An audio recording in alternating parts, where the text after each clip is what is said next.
నన్నెందుకు ఎక్కడికి రమ్మన్నావు? మీ అన్నయ్య మనుషులను ఊరంతా వెతుకుతున్నారు తెలుసా? నాకు భయంగా ఉంది రవి. మనం చేస్తుంది కరెక్ట్ కాదేమో అనిపిస్తుంది. ఏం కాదు, నీ ప్రభాస్తో నీ పెళ్లి జరగడం ఖాయం. నువ్వేం టెన్షన్ పడకు. నా టెన్షన్ అంతా నీ గురించే. ప్లాన్ అంతా కరెక్ట్గా ఉంది కదా? ఓకే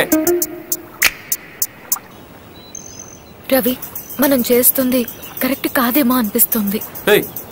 ఏం కాదు, నీ ప్రభాస్తో నీ పెళ్లి జరగడం ఖాయం. నువ్వేం టెన్షన్ పడకు. నా టెన్షన్ అంతా నీ గురించే. ప్లాన్ అంతా కరెక్ట్ గా ఉంది కదా? ఓకే. పావలా యాక్షన్ చేయమంటే రూపాయి ఎంత చేశావు. మా అన్నయ్యకి దొరికావో అంతే. ఏం కాదు, అయినా ఎంత దూరం వచ్చాక ఇప్పుడు భయపడతావేంటి? అమ్మ తల్లి, నేను చెప్పినట్టు చెయ్యి, సరేనా? ఏంటి రియాక్షన్ తేడాగా ఉందేంటి? అన్నీ నీకు చెప్పాక చేశాను. కూర్చో కూర్చోమ్మా తల్లి.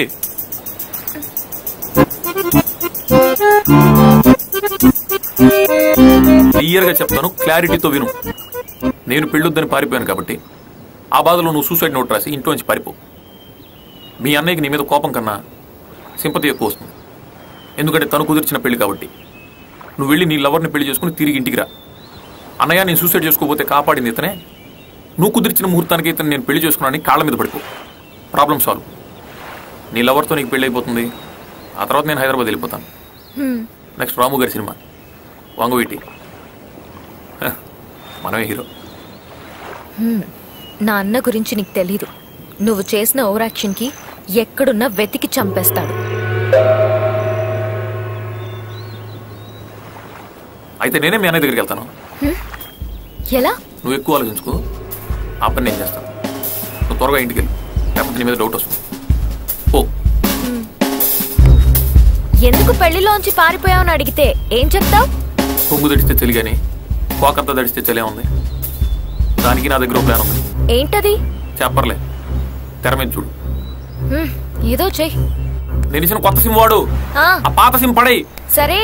ఫోన్ టచ్ లో ఉండు. Okay okay.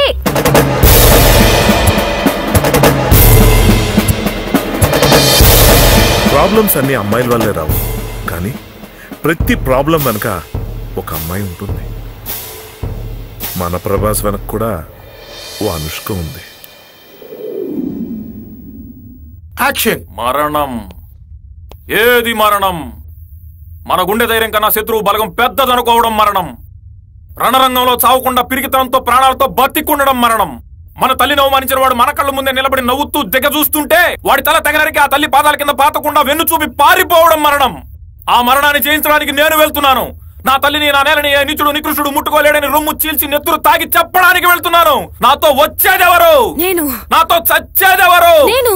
ఆ మరణాన్ని దాటి నాతో గెలిచేదెవరు? నేను. ఏం డ్రెస్ రా ఇది? బాగుంది. రణరంగంలో చావకుండా ప్రాణాన్ని జయించడానికి గెలిచేదెవరు? నేను. ఆల్రెడీ ప్రభాస్ ఈ డైలాగ్ చెప్పేశాడు కదరా, మళ్ళీ నువ్వెందుకు చెప్తున్నావు? సార్, ప్రభాస్ డైలాగ్ ఎన్నిసార్లు చెప్పినా చూస్తారు సార్.